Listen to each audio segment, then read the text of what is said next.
السلام عليكم ورحمة الله. الحمد لله الحمد لله رب العالمين وبه نستعين على أمور الدنيا والدين، والصلاة والسلام على أشرف الأنبياء والمرسلين وعلى آله وأصحابه أجمعين. أشهد أن لا إله إلا الله وحده لا شريك له، وأشهد أن محمدًا عبده ورسوله. اللهم صل وسلم وبارك على سيدنا محمد وعلى آله وأصحابه ومن تبعهم بإحسان إلى يوم الدين. أما بعد. Muslimin, muslimat, hadirin, hadirat, tuan-tuan dan puan-puan yang dirahmati oleh Allah sekalian. Syukur, alhamdulillah, walaupun hari ini hujan dan petang tadi pun masih turun hujan yang agak menyukarkan kita untuk keluar daripada rumah. Mungkin sebahagian kita ada masalah nak memandu di dalam keadaan hujan, dan juga sebahagian kita mungkin tidak mempunyai kenderaan. Ala kulli hal, walau bagaimanapun keadaannya, syukur alhamdulillah kita yang berada di sini dipermudahkan urusan untuk menuntut ilmu dengan niat yang betul, cara yang benar. Mudah-mudahan ada manfaat dalam kuliah yang kita dengar malam ini. Seperti yang disebut oleh Tuan Imam sebentar tadi, malam ini ialah program usrah yang dia bergerak daripada masjid ke masjid, dan giliran pada malam ini masjid Sayyidina Abu Bakar As-Siddiq. Nama betul dia apa tuan-tuan? Nama sebenar Abu Bakar. Abu Bakar tu bukan nama dia. Abu Bakar itu gelaran. Nama yang benar, yang betulnya, nama dia yang sebenar, mungkin ramai kita dah dengar kan, tapi lupa. Kita selalu sebut Abu Bakar lah, Sayyidina Abu Bakar, Abu Bakar Siddiq. Nama beliau yang sebenar ialah Abdullah bin Uthman Abu Bakar As-Siddiq radhiyallahu anhu. Dan kita syukur juga pada malam ini ramai yang boleh hadir daripada masjid-masjid yang termasuk dalam program ini. Asalnya program ni dia menggerakkan jemaah untuk kita saling mengimarahkan masjid. Maksudnya bila mari giliran masjid ni, jemaah masjid-masjid lain yang berkemampuan tu mari meramaikan masjid ni.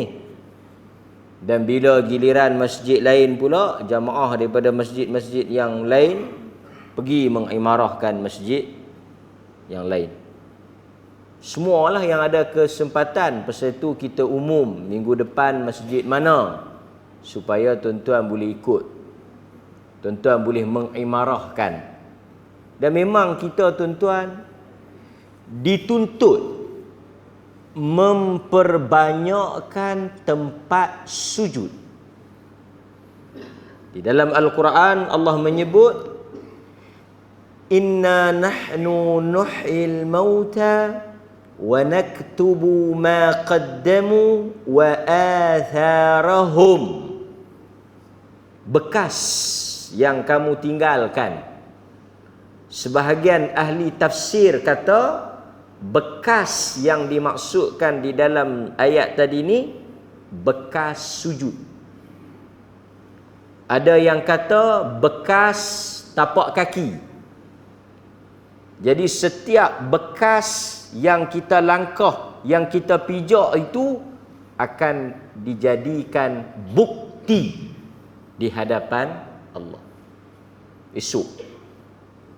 Tempat yang kita letakkan dahi kita sujud menjadi saksi. Jadi kalau banyak tempat kita sujud, jauh kaki kita melangkah, banyaklah saksi kita di atas muka bumi ini. Tapi mungkinlah kekangan masalah kesihatan dan sebagainya, kita tak bolehlah nak bergerak tiap-tiap masjid tu. Tapi sekurang-kurangnya siapa yang ada kelapangan tu pergilah. Kan? Minggu depan masjid mana, pergi. Minggu depan masjid mana, pergi. Sebab itu saya tak pastilah dalam mesyuarat peringkat jawatan kuasa ni dia minta kosongkan kelas masjid-masjid pada hari Ahad ni supaya memberi laluan kepada program ini.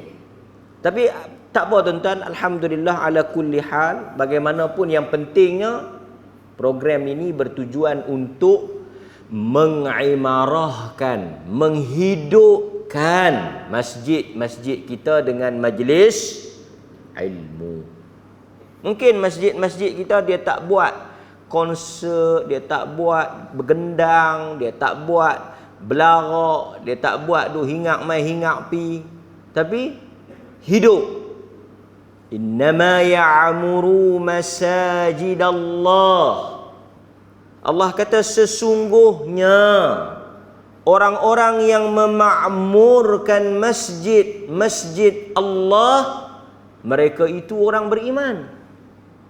Orang yang mari ke masjid ni, orang yang mengimarahkan masjid ni, orang yang semayang di masjid ni, orang yang menghidupkan masjid ni, orang yang menjadi ahli masjid ni, orang yang Tuhan akui dia beriman. Sebab itu ada hadis Nabi kata, kalau kamu melihat seseorang itu menghadiri masjid, melazimi masjid, dia menjadikan salat berjamaah itu sebagai tabiat, rutin, amalan dia, maka saksikanlah dia orang beriman. Kita tengok orang main masjid, kita kata dia orang beriman. Maka sebab itu tuan-tuan, masjid ni juga antara masjid yang laporannya menyatakan kenalah dengan nama dia tu, seberang ramai. Pasal dia berkata ramai, kan? Jadi alhamdulillah. Janganlah nama seberang ramai, tapi bila mai dia jadi seberang sedikit. Kan? Tapi kita duk mai tu ramailah, kan? Alhamdulillah. Lama mana kita nak duk pi masjid ni? Tak lama. Kan? Mungkin dan 3 masjid, 4 masjid, matilah. Itu saja, kan? Tuan-tuan pun lama mana lagi? Ada nak boleh pergi 10 tahun lagi? Wih, tak dan Mazal. Kan? Batuk lah, demam lah, sakit nu lah, sakit ni lah. Ada lah kot nak jumpa 2-3 tahun lagi, pusing 2-3 kali, kan? Abang tak main lah? Tak ada lah, minggu lepas. Kan? Lagu tu lah, hidup kita ni tilka ayyam nudawiluha bainan nas. Sementara nak menanti esok. Kan? Mengundi pun habis dah. Dah jadi kerajaan dah kan. Sebahagiannya dah angkat sumpah dah. Tuan-tuan, duk lagu tu lah juga kan. Main masjid lah. Apa nak jadi pun, jangan tinggal masjid. Baik. Pada malam ini tuan-tuan, oleh kerana di dalam pusingan usrah ini, saya akan berkongsi dengan jamaah sekalian cerita-cerita yang berlaku di dalam Al-Quran. Banyaklah cerita-cerita dalam Quran ni. Cerita Nabi Nuh, cerita Nabi ni, cerita kaum tu, cerita kaum ni. Banyak. Dan apabila kita membaca cerita Al-Quran, kisah Al-Quran, tentulah ada pengajaran. Itu yang utamanya. Bukanlah kita nak dengar semata-mata cerita tu saja, tapi kita nak tahu ibrah, durus wal ibar. Apa pengajaran yang boleh kita belajar? Pedoman yang baik dijadikan ikutan, yang buruk dijadikan sempadan. Kerana dalam Al-Quran ni ada cerita yang positif. Malam ni ada cerita positif. Ada juga yang buruk. Cerita yang saya nak kongsi ni. Dan saya ingat banyak yang buruk yang kita nak kena jaga. Kan? Itu pentingnya. Bila kita dengar cerita, kita akan tanya apa kita boleh ambil pengajaran daripada cerita tersebut. Baik tuan-tuan. Cerita yang akan saya kongsi, kisah yang akan kita baca pada malam ini, berhubung dengan tajuk yang sangat dekat dengan kita sebagai anak, cucu, cicit Nabi Adam alaihis salam, iaitu kisah pertembungan dan permusuhan di antara datuk kita Nabi Allah Adam alaihi salam dengan musuh ketat, musuh keras, musuh yang nyata. Innahu lakum, sambung tuan-tuan, takkan tak pernah jumpa ayat ni.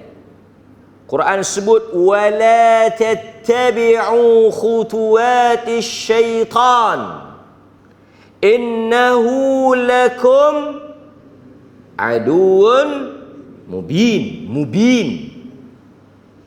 Janganlah kamu mengekor jejak langkah perangai kelaku syaitan. Sesungguhnya syaitan adalah musuh yang terang, jelas bagi kamu. Musuh ada dua. Satu musuh dalam selimut, satu lagi, kalau satu dalam, satu lagi luar lah. Bukannya payah kan? Dalam lawan dia luar. Musuh dalam apa dia? Nafsu. Musuh luar, setan lah. Jadi tuan-tuan, Allah menyatakan dengan jelas, declaration umum, isytihar, bahawa syaitan adalah musuh. Jadi bila Tuhan kata dia adalah musuh, maka kamu kena ambil, kena jadikan syaitan sebagai musuh. Jangan pi berkawan. Lah ni dia jadi tenggelam punca. Dia tak ketahuan dah nak pi berkawan dengan siapa, nak pi bermusuh dengan siapa. Dia kelang kabut habis. Dahulunya musuh, sekarang kawan. Dahulunya kawan, sekarang musuh. Betul atau tidak? Betul atau tidak? Betul. Tuan-tuan bisa dengar tak satu istilah? Tidak ada musuh yang kekal. Tuan-tuan, bagus, baik, tuan-tuan ni warak. Tidak ada musuh yang kekal dan tidak ada kawan yang setia. Ni apa dia ni? Ni apa dia? Ni bukan cerita iblis. Iblis tu musuh yang kekal. Yang saya sebut tadi politik. Dalam politik tidak ada musuh yang kekal. Yang tuan-tuan duk pelik apa sebab? Kata main politik, tak ada orang apa? Tak ada saya beranak main politik dah. Biasa. Politik ni macam tu lah. Sebab itu saya kata orang politik ni pergi, datang dan pergi. Kan? Politik ni soal kita nak pilih siapa-siapa lah. Tapi sebab itu saya kata yang kekalnya apa? Amalan kita. Kan? Boleh. Jadi tuan-tuan istiqamah dengan amalan. Yang ni tak pelik. Yang politik tu main sikit-sikit sudahlah, ambil tahu sikit-sikit sudahlah kan. Baik. Cerita yang kita nak bawa ni cerita bertembungnya iblis dengan siapa? Malaikat. Malaikat pula dengan Adam. Baik. Ni saya nak pergi ringkas. Kita nak sebut dan tuan-tuan kena ingatlah. Kalau saya sebut, saya nampak tuan-tuan tak faham, saya nak kena cerita balik. Jadi lambat. Saya sebut ni tuan-tuan nampak okey, kita pi lagi. Kalau tuan-tuan tak boleh pi, kita berhenti takat tu. Kan? Pasal apa? Kita sambung minggu depan. Baik. Permulaan pertembungan dan perlawanan, permusuhan di antara manusia dengan iblis dan syaitan bermula daripada kisah perintah Allah mengarahkan iblis untuk sujud kepada Adam. Itu punca sebab kenapa bermulanya pertembungan, permusuhan di antara kita dengan iblis. Di situ.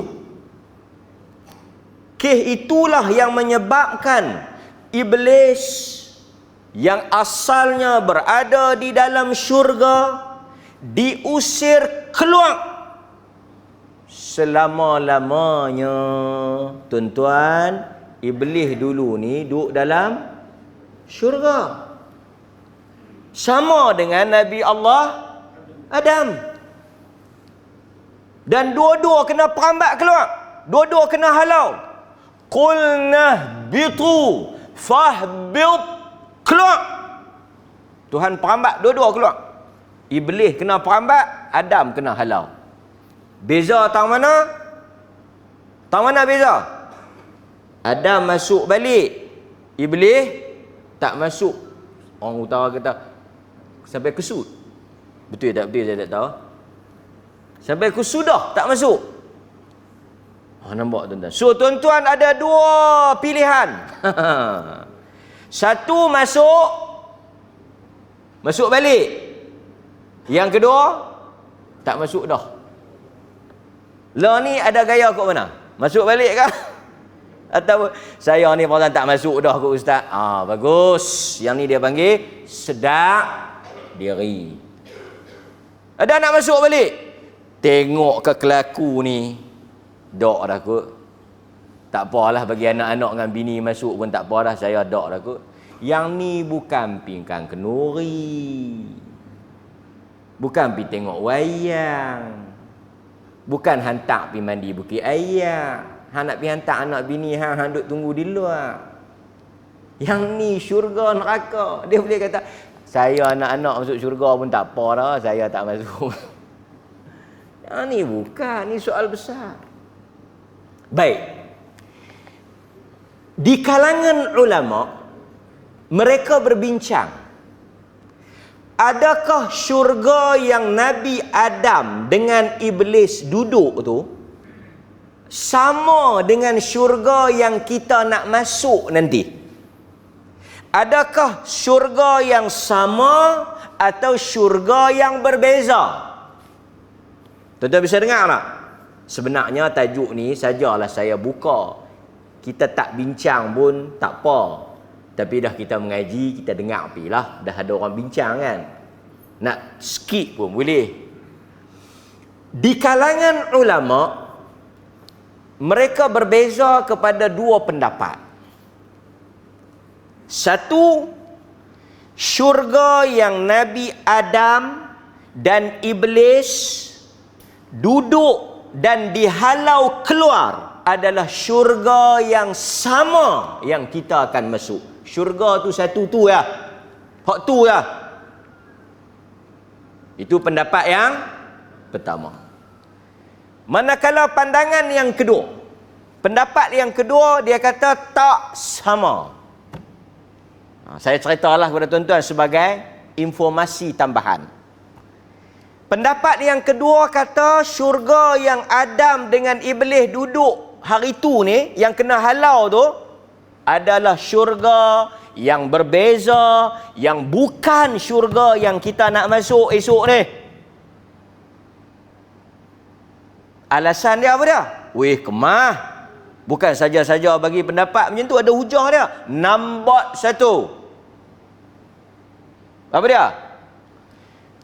Di dalam cerita Nabi Adam, ada buah pokok yang Tuhan tak bagi. Wala taqraba hadhihi syajarah. Jangan dekati pokok ini. Hadhihi, ini. Asyajarah, pokok. Pokok ini jangan makan. Jangan dekati. Timbul soalan, syurga yang Nabi cerita, yang kita akan masuk, yang menjadi balasan, ganjaran kepada orang-orang yang beriman dan beramal, adakah benda kita tak boleh makan? Dalam syurga ada benda tak boleh makan? Kalau ada tuan-tuan, tak ada bezalah dengan dunia.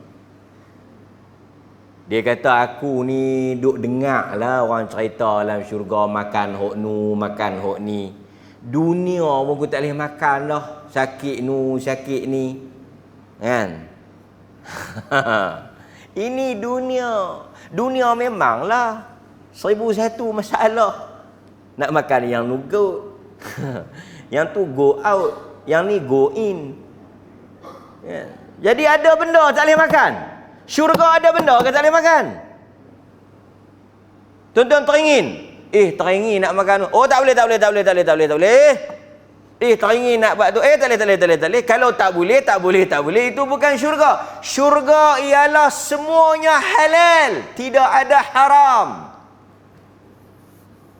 Kalau tuan-tuan tanya, ada tak dalam syurga yang haram? Tak ada. Tak ada. Dalam syurga tak ada haram. Apa sahaja. Walakum ma tashtahi. Quran kata, apa sahaja yang kamu teringin, yang kamu nak buat, yang kamu syahwatnya seronok, cenderung, semua walakum, boleh. Tak ada haram. Tak ada haram, tuan-tuan. Nak menikah banyak mana, nak buat lagu mana, kan? Tak ada. Bukan kata tak ada haram. Tak ada suruhan, perintah, tak ada. Jadi kalau kita nak banding dengan cerita Nabi Allah Adam alaihi salam, ada beza. Itu nombor 1. Nombor 2. Kita ambil 2 cukup lah. Pasal last sekali tuan-tuan, apa faedah tuan-tuan tahu? Katalah kita bincang habis sejam. Kesimpulan dia tak sama. Apa faedah dia? Tak ada lah juga. Bolehlah tahu, tapi sebab tu saya cerita ni sekadar maklumat. Korang-korang bila tuan-tuan biasa dengar orang cerita ke, orang ceramah ke, oh dia kata itu dengar dah ustaz cerita. Kira okey lah. Maksudnya maklumat kita tu ada lah. Kan? Janganlah tuan-tuan duk main masjid pagi, petang, siang, malam, orang tanya duk ngaji dengan siapa, habaq nama saya, cerita hak tu tak tahu, cerita ni tak tahu, cerita hak nu tak tahu. Wih, karut nah. Kan? Anak pergi sekolah, balik mai tanya, 2 tambah 2 berapa? Tak tahu. Hang baca tengok nak dengar? Tak tahu. Baca Fatihah nak dengar? Tak tahu. Kita akan kata apa? Cikgu ni makan gaji buta tu. Karut cikgu ni duk buat apa? So tuan-tuan, pasal itu penting kita kena ada beza. Orang yang menuntut ilmu ni dia kena improve, upgrade. Baik. Hujah yang kedua, 2 cukup. Kita baca dalam nas, dalam hadis, apabila seseorang itu masuk ke dalam syurga, dia keluar balik tak? Esok kalau tuan-tuan masuk dalam syurga, dia keluar balik tak? Tak keluar? Tak keluar. Khalidina fiha wa basyiril ladzina amanu wa amilus salihat anna lahum jannatin tajri min tahtihal anhar kullama ruziqu minha min thamarati rizqan qalu hadha alladhi ruziqna min qablu wa utu bihi mutasyabiha wa lahum fiha azwajun mutahhara hum fiha khalidun. Kekal. Tapi cerita Nabi Adam, dia kena keluar syurga. Apa yang keluar? Yang masuk keluar ni apa dia? Yang masuk lepas tu keluar balik apa dia? Neraka. Ui, dia kata keluar balik. Okey ya? Memang okey. Lama mana? Lama mana hang nak duduk? Kalau hang nak duduk lama, hang buat jahat bagi banyak sikit. Lama sikit. Oh macam tu. Macam tu. Pasal kita diazab berdasarkan kadar dosa. Pasal apa hang buat dosa banyak? Aku ingat nak duduk lama sikit. Kalau duduk sat aku tak ada nak tengok apa. Ikutlah. Pilihan di tangan kita. Anda yang menentukan syurga atau neraka. Wih, macam kempen lah pula kan. Tak mana tadi? Okey. So, manakala pandangan yang kedua dia kata sama.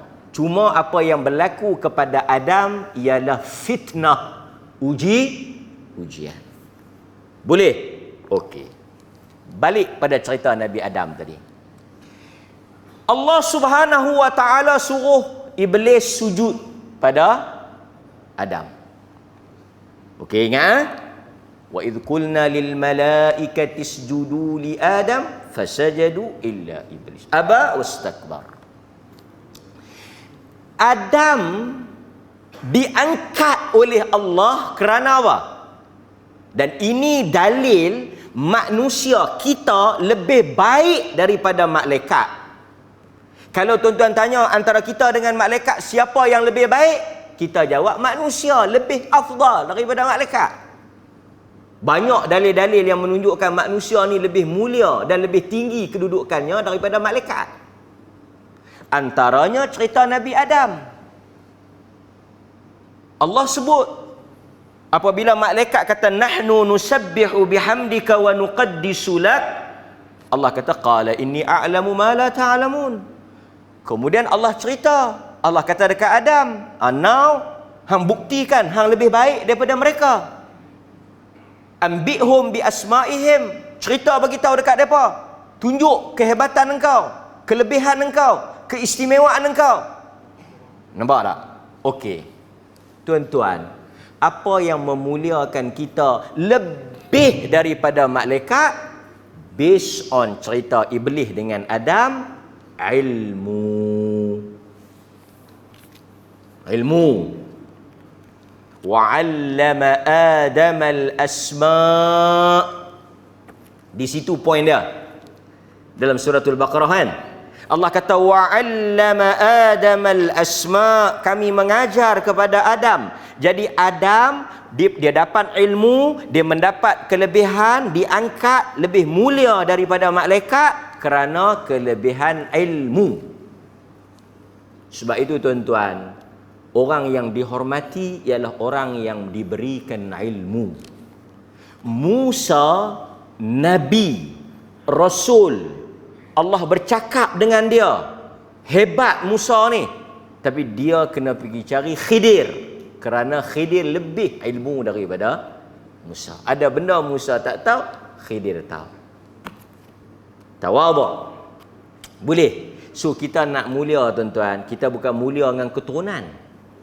Kita akan mulia dengan harta benda. Kita mulia dengan ilmu. Cerita Adam.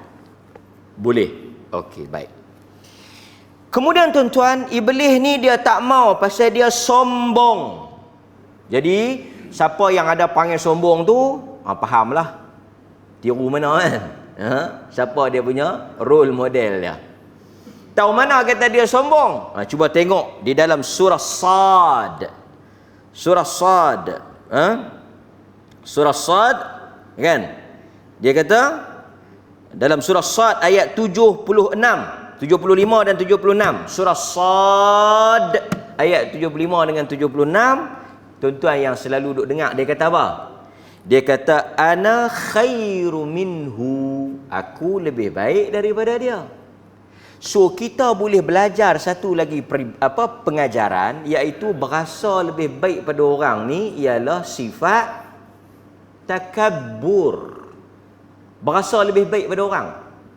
Ana khairu minhu, aku lebih baik. Pasal apa hang kata lagu tu? Khalaqtani min nar wa khalaqtahu min tin. Tentu aku lebih baik. Based on akal dia, berdasarkan akal dia ni makhluk yang pertama guna akal ni. Dia kata apa? Perbandingan dia kata, aku lebih baik pada dia pasal aku diperbuat daripada api, dia daripada tanah. Tanah lebih baik pada api. Api lebih baik pada tanah. Kita tanya balik dekat iblis, siapa yang habaq kat hang? Siapa yang habaq dekat dia, api lebih baik daripada tanah? Saya nak tanya tuan-tuan, yang mana mahal? Tanah ke api? Dia pergi kot tu pula, apa kena-mengena? Oh, jangan main tuan-tuan, tanah mahal. Api murah. Api murah ke tak? Murah. Mertik, apa panggil mertik? Minta maaf, orang KL. Lighter. Sekejap lagi orang KL dia kan boleh, dia komen, mertik, apa dia mertik? Kita pasal bukan, paling kita internasional. Internasional. Berapa ringgit? RM2 lah. Boleh cucu api lah. Kan? Nampak? Dah saya nak habaq kata akal iblis tu, dia pandai ke diri. So tuan-tuan, pasal itu kita jangan tiru panggil iblis. Kalau orang puji kita apa-apa, kita kata apa?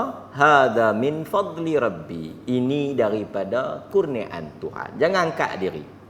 Tuan-tuan kucing bubuk suara orang kata pandai hang buat. Aku ni kalau pejam mata pun boleh buat. Amboi, kan? Nampak? Kan? Sembang tinggi, kan? Aku masak bukannya aku duk suka-suka apa, aku campak-campak jadi. Kan? Jangan tuan-tuan. Lapik. Tapi ini punca kenapa dia dihalau. Okey, baik. Yang ni tuan-tuan bagi perhatian sikit. Iblis dia langgar apa? Pertama, sebelum tuan-tuan jawab, saya nak bagi suatu soalan.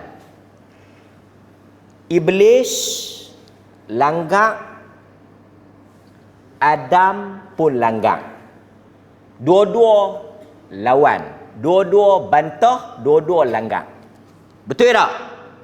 Tuan-tuan tak boleh nafi pasal dalam Quran tu. Cuma iblis langgar tempat kosong.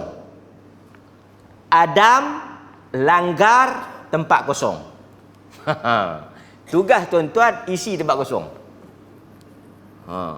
Iblis langgar apa? Perintah, suruhan. Quran kata wa idz qulna lil malaikati isjudu usjudu sujud. Artinya itu ialah suruhan. Allah suruh dia sujud, dia langgar suruhan tu, dia langgar perintah itu. Adam dia langgar apa? Tuan-tuan, satu suruhan, satu lagi larangan. Beza tau. Apa yang dilanggar, dilawan oleh iblis ialah suruhan, titah perintah. Allah kata sujud, Allah suruh, dia lawan. Adam Allah tak suruh, Allah larang. Jangan. Bukan Allah kata, pi makan. Tak. Kalau Allah kata, hang makan buah tu, aku tak mau. Yang tu dia panggil langgar. Langgar apa? Suruhan. Tapi yang ni dia langgar apa? Dia langgar larangan. Dalam hidup saya dan tuan-tuan, kita akan diuji dengan suruhan dan larangan. Allah suruh semayang, Allah suruh puasa, Allah suruh apa lagi? Itu suruh. Inna khalaqnal insan min nutfatin amsyajin nabtalih. Quran kata, kami telah menciptakan sesungguhnya manusia daripada air mani yang kotor, hina. Allah nak remind, jangan sombong, jangan bangkuh. Nampak muka memang segak, nampak muka handsome, kan, smart, tapi tak ada manusia yang tidak berasal daripada kita datang. Tuan-tuan tengok, faham ah? Saya tak boleh nak direct lah pasal dalam masjid kan. Kita datang ke dunia, jangan sombong, jangan angkuh, jangan takabur. Kita keluar dari saluran najis. Dia kata, tak, saya keluar kot mulut. Hebat. Awak karamah. Semua saya, tuan-tuan, ustaz ke, mufti ke, syekh ke, siapa ke, dia keluar dari saluran najis. Hinanya kita. Adalah sedikit kelebihan yang Tuhan bagi, kita benggah, sombong, bangga diri. Lepas itu Allah mengingatkan tentang cerita ini. Jadi, kalau kita hayati cerita ni, sebahagian ulama menyebut bahawa murka, marah Allah kepada orang yang langgar suruhan lebih besar daripada langgar larangan. Tuan-tuan faham tak? Allah suruh tuan-tuan tak buat, dia marah lebih daripada kalau dia larang tuan-tuan langgar. Tapi dua-dua pun salah. Kalau ikut cerita ni ya. Oh, lepas ni aku hak yang suruh aku buat, hak langgar tak apa, ustaz kata tak apa. Siapa kata tak apa?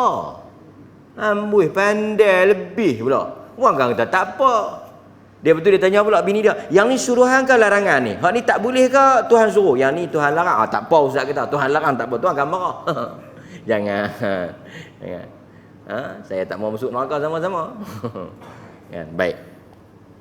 Berikutnya, setelah dia kena hambat keluar, kena usir keluar, dia marah. Dia telah bersumpah, berjanji. Dia minta, tuan-tuan, iblis ni ajak kita satu benda hebat tau. Apa dia? Dan kita tak salah tau belajar dengan iblis. Saat lagi kalut. Dengar pergi elok-elok. Tak salah belajar dengan iblis ni, maksudnya apa yang berlaku, yang dilakukan, yang disebut oleh iblis, tidak salah untuk kita mempelajarinya. Itu Islam. Islam ni dia tak ta'assub. Dia tak tengok warna, dia tak tengok puak, dia tak tengok geng. Dia tengok apa? Dia tengok betul ke salah. Yang ni baru cerdik. Teringat ada cerita Abu Hurairah? Tuan-tuan, kita kempen orang pelih jangan ta'assub mana-mana pihak, jangan hulu, jangan fanatik, jangan tengok color, jangan tengok orang, jangan tengok pok, jangan tengok geng. Jangan. Jangan. Yang ni agama cukup anti. Dia jangan kelab, jangan butakan mata kita. Iblis dia pergi curi duit zakat. Abu Hurairah jaga. Hadis itu ada dalam Sahih Bukhari. Dia curi. Abu Hurairah cekak, tangkap. Dia kata, tolong lepas aku ajak dekat hang satu ayat. Apa saya tu tuan-tuan? Yang ajak ni iblis. Iblis kata, kalau hang nak tidur, sebelum tidur, tuan-tuan jangan pula pandai lebih. Apa dia? Awak abang tak baca ayat kursi, bukan kena baca ayat kursi. Itu dia lah hang ikut iblis. Hang tahu tak siapa suruh baca tu? Iblis. Pasal tu aku tak baca. Yang ni dia panggil balok pandai kena ke dia. Dia yang segan, dia duk buat alasan iblis aja. Betul lah iblis yang ajak, tapi Nabi yang sahkan, akui, iqrar, dia panggil endorse by prophet. Apa dia? Nabi SAW bila iblis ajak dekat Abu Hurairah, iblis kata sebelum tidur hang baca ayat kursi, setan takkan kacau hang sampai esok. Dia pun balik pergi cerita dekat Nabi. Nabi kata dekat Abu Hurairah, hang tahu tak siapa dia tu? Tak tahu. Dia tu syaitan. Dia ajak apa? Dia suruh baca ayat kursi apa semua. Dia memang cakap bohong. Dia memang tak boleh percaya. Dia memang kaki bohong. Tapi hak yang dia habaq tu, yang dia suruh baca ayat kursi tu, yang tu betul. Tengok. Walaupun keluar daripada mulut syaitan, walaupun keluar daripada mulut iblis, tetapi oleh kerana benda itu benar, benda itu betul, benda itu memang sah, Nabi mengakui. Ini yang dia akan panggil adil ni, yang dia panggil betul-betul lah. Tuan-tuan faham tak? Kan bagus macam tu. Kita ada satu sikap tak ta'assub, dengar. Ada nas, ada dalil, ikut. Baik. Jadi cerita-cerita iblis ni kita boleh belajar tak? Boleh belajar. Yang mana tak elok kita apa satu benda. Lepas dia kena perambat keluar. Okey, lepas dia kena perambat keluar, dia berdoa. Dia berdoa kepada Allah, menunjukkan dia beriman tau. Dia beriman. Teruklah kita lebih pada iblis. Iblis pun kalau nak minta ke Allah. Kita pula pergi minta dekat kubur. Punya teruk. Iblis, dia minta dekat Allah apa dia? Ya Allah, ya Tuhanku, oleh kerana engkau telah menghukum aku, berilah tempoh. Dia minta delay, minta penangguhan. Dia tak minta pengampunan. Iblis tak minta pengampunan, dia minta penangguhan. Pasal apa dia tak minta pengampunan? Pasal dia sombong. Dia tak mau mengaku. Beza dengan Adam, dia silap, dia salah, tapi dia minta ampun. Iblis sampai kesudah tak minta ampun. Cuma yang dia minta apa? Tangguh. Allah bagi tak? Bagilah. Kalau tidak, mana nak ada lah. Cerahlah, marahlah. Apa dia yang saya nak habaq kat tuan-tuan? Saya pelik lah bila tuan-tuan duk main cerita, saya doa Tuhan tak makbul, saya doa Tuhan tak mustajab, saya doa Tuhan tak terima, saya doa Tuhan tak perkenan. Sakan teruk hang daripada iblis. Faham tak? Dia dengan iblis siapa teruk? Dia lah. Pasal apa? Iblis doa pun Tuhan makbul, hang doa Tuhan tak makbul. Sebab itu tuan-tuan, doa Tuhan tidak akan tolak. Itu iman kita. Pasal itu Nabi kata apa? Mintalah kepada Allah dalam keadaan wa antum muqinuna bil ijabah. Yakin Tuhan akan makbul. Dalam Al-Quran, tuan-tuan bisa jumpa tak satu ayat yang Allah memperkenankan doa orang kafir. Orang kafir berdoa, Tuhan makbul kan? Tuhan jawab. Allah cerita, geng-geng kafir ni, musyrikin ni, geng-geng yang mensyirikkan Allah ni, mereka naik satu kapal tau. Dalam Quran sebut, mereka naik satu kapal. Lepas tu, pi di tengah laut, kapal mereka dipukul ribut. Jadi terumbang ambing. Mereka tahu masa tu, Tok Pek Kong mereka ke, berhala mereka tak boleh tolong mereka. Semua doa, ya Allah selamatkan kami. Allah selamatkan tuan-tuan, selamatkan musyrikin tu, kafir tu. Allah kata bila sampai ke darat, patah balik terus. Nampak tuan-tuan? Jadi sebab itu tidak ada alasan untuk tuan-tuan tak berdoa. Azan dulu, dah masuk waktu. Sat lagi kita perhabis sikit lah. Lepas dia dapat penangguhan tu, apa yang dia buat? Sakan juga lepas tu. Tapi sebelum itu kita bagi laluan kepada muazzin untuk azan dulu. Okey, bismillah. Ringkaskan cerita. Perkara yang berikutnya yang kita boleh belajar daripada iblis ialah semangat untuk tidak berputus asa. Sebab itu ada seorang bangkit tanya dalam satu program ceramah. Dia kata, "Ustaz, saya dengar kita ni ada qarin, setan yang dekat dan berada di samping kita." Tuan-tuan tahu kan? Allah bagi dua. Satu, qarin. Qarin ni syaitan. Tuan-tuan beranak saja ada qarin. Qarin. Saya ada qarin, tuan-tuan ada qarin. Qarin tu kawan, teman, bukan kawan. Dia maksudnya pendamping. Sekejap lagi tuan-tuan pergi duduk berkawan pula. Pendamping daripada syaitan. Satu lagi qarin daripada malaikat. Nak pendekkan cerita, dia tanya apa? Dia kata qarin ni nak duduk dengan kita, setan ni dia nak duduk dengan kita sampai bila? Oh, soalan dia bagus. Luar kotak. Dalam hadis, qarin ni yang kata syaitan ni yang telah ditugaskan, orang kata apa, dia bertanggungjawab pada kita ni, dia akan bersama dengan kita tuan-tuan sampai kita mati. Dan syaitan kelebihan dia berumur panjang. Jadi dia akan tinggal tuan-tuan tak? Dia tak ada cuti sakit, dia tak ada cuti tahunan, dia tak ada EL, dia tak ada kenduri, dia tak ada raya, dia tak ada apa. Dia duduk berkepit sampai kesudah. Lena pun dia tak tinggal. Pi mana duk mengekok, dia duk mengekok. Tuan-tuan rasakan tuan-tuan duduk di rumah seorang-seorang. Bini tak ada, pi mengaji Quran, pi kucai bubuk. Tuan-tuan duduk seorang-seorang di rumah. Tak, tuan-tuan ada teman. Ada teman. Kita mana ada duduk seorang? Tak ada duduk seorang ah. Kita ya duduk rasa kata duduk seorang-seorang. Sebenarnya kita ada teman, hantu. Syaitan lah tuan-tuan yang panggil hantu, saya panggil syaitan. Ada. Budak-budak anak-anak kita pun ada. Setiap orang yang lahir ada.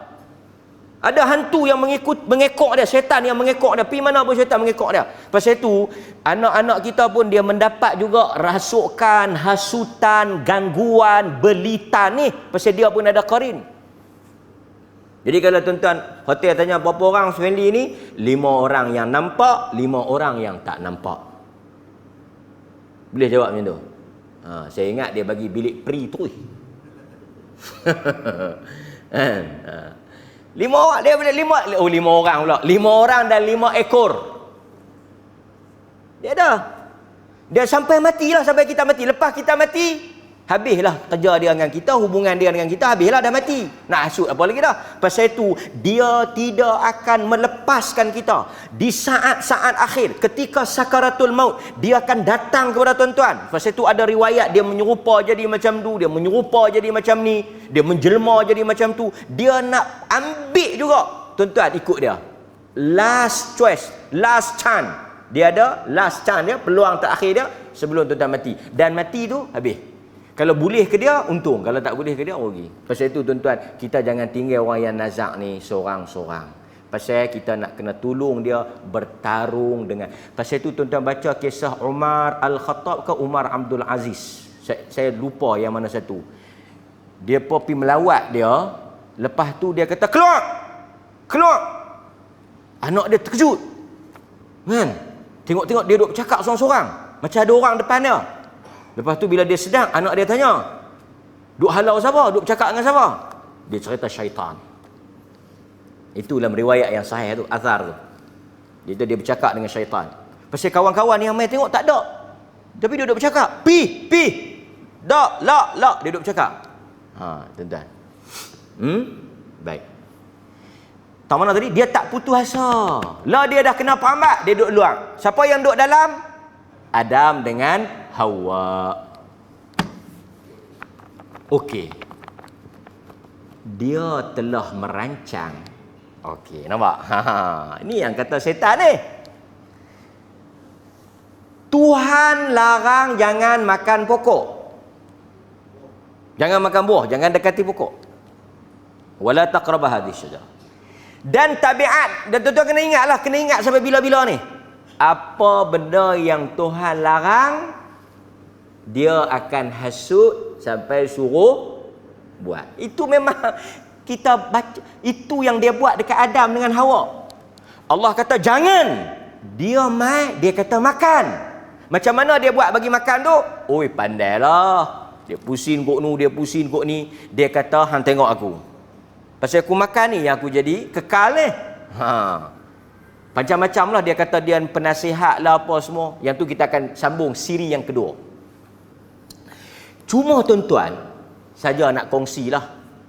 Macam mana dia duk luar boleh hasut Adam?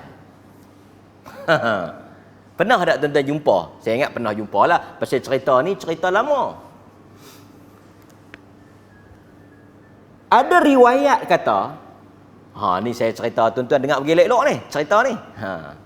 Cerita dalam cerita. Dia masuk dalam syurga di atas jasa pertolongan ular. Dan tuan-tuan tahu tak, sebenarnya ular ni kaki 4. Ular ada kaki. Dia kaki. Okey, dengar cerita ni. Tadi tak berapa nak dengar. Bila dengar cerita ular ni, dia buka mata sikit. Bila iblis nak masuk, malaikat duk jaga syurga. Jadi malaikat nampak iblis, dia sakai mempui. Tak boleh masuk. So, dia punya akal ni, dia kata apa? Ada tak mana-mana binatang yang boleh bawa aku masuk? Aku akan bagi dekat dia hadiah sagu hati. Semua binatang tak berani, takut. Tapi ada satu binatang yang offer, menawarkan diri. Dia kata boleh, aku boleh tolong bawa masuk. Malaikat tak akan dapat trace. Iaitu binatang yang namanya ular. Ular. Pasal itu Nabi sebutkan ular ni jin. Ular ni jin. Kan? Ular ni jin. Terutama ular dan anjing ialah jelmaan jin. Jin ni setan lah. Okey. Macam mana dia masuk? Dalam riwayat tu kata, riwayat ini disebut di dalam kitab tafsir. Disebut di dalam tafsir At-Tabari. Banyaklah kitab tafsir sebut ni. Tuan-tuan dengar cerita ni, menarik. Syaitan telah masuk dalam mulut ular, bersembunyi dalam perut ular. So ular tu masuk, malaikat tak tahu. Oh, ular, okay, masuk. Sebenarnya syaitan duduk dalam tu. Jadi bila dah sampai, syaitan pun keluar. Ada yang kata dia keluar, ada yang kata dia bercakap dari mulut ular. Sebab pendapat ni kata, ayat Quran kata syaitan menghasut bersemuka. Sedangkan dia dah kena perambat, dia tak boleh masuk. Dia no entry, forbidden, blacklist. Tapi dia telah pakat dengan ular. Dia masuk dalam perut ular, ular bawa masuk dia hasut, lepas tu dia lari keluar. Allah hukum ular, Allah masukkan tangan ular dalam perut dia, jadilah dia tak ada tangan. Riwayat ini yang kata dia masuk jumpa iblis melalui pertolongan ular datang daripada Wahab bin Munabbih. Dia ada 3-4 nama ni, tapi tuan-tuan tak payah ingatlah pasal nanti saya akan sebut lagi. Ka'ab al-Ahbar, Abdullah bin Salam, Wahab bin Munabbih, termasuk Abu Hurairah. Depa ni kalau cerita-cerita macam ni mai daripada depa, kita kena hati-hati sikit. Sebab tuan-tuan kena kenal lah, depa ni dulu sebelum masuk Islam Yahudi. Jadi bila mereka dengar cerita Adam dalam Quran, aku duk mengaji 60 kali dah khatam, aku tak jumpa ulang pun. Mana? Tak mana yang kata ulang. Yang aku tahu kata tak makan, lepas makan tu terlondeh habis kain baju. Nampak tuan-tuan? Antara benda yang berlaku kepada Adam yang disebut dalam Quran, lepas makan buah tu terlondeh habis baju dia, telanjang bogel. Lepas tu dia sembunyi balik pokok. Allah tanya mana? Duduk balik pokok pasal dah terlondeh baju. Sebahagian ulama kata apa? Syaitan dia punya target nak pergi kat manusia, hasutan dia akan cuba sedaya upaya menghilangkan malu dan membogelkan manusia. Tu yang pakai, tuan-tuan faham tak, yang pakai tak cukup kain tu setan lah tu. Setan punya kerja lah tu. Tapi mereka tak makan buah apa pun. Tu mereka lagi teruk. Adam makan buah baru telanjang. Mereka tak makan buah lagi telanjang dah. Marah buat tu. Nampak tak tuan-tuan?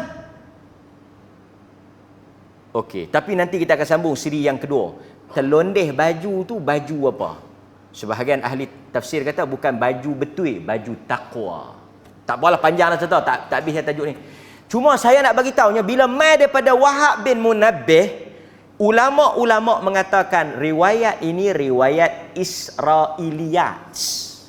Cerita-cerita tok nenek Yahudi yang mungkin mereka ambil daripada Taurat, mungkin mereka ambil daripada tok nenek mereka, cerita tok nenek.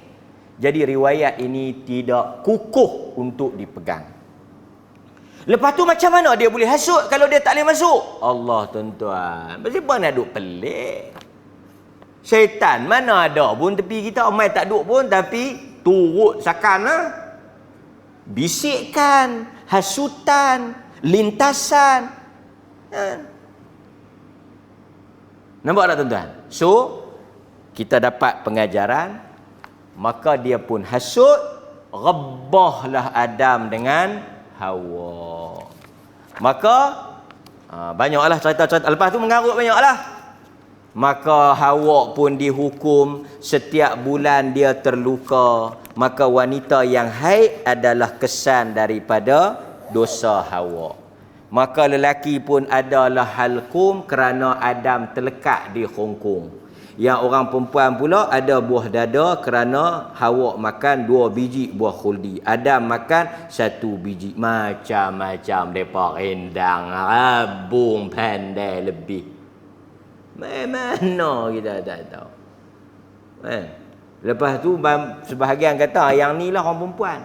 Orang laki-laki tu bagus dah, tak mau lah. Tapi orang perempuan pujuk rayu, mendayu-dayu. Orang perempuan ni memang punca. Kami kena keluar daripada syurga ni punca orang perempuan. Sedangkan kalau kita baca dalam Quran, salah bersama, salah berdua, bukan salah Hawa. Nampak?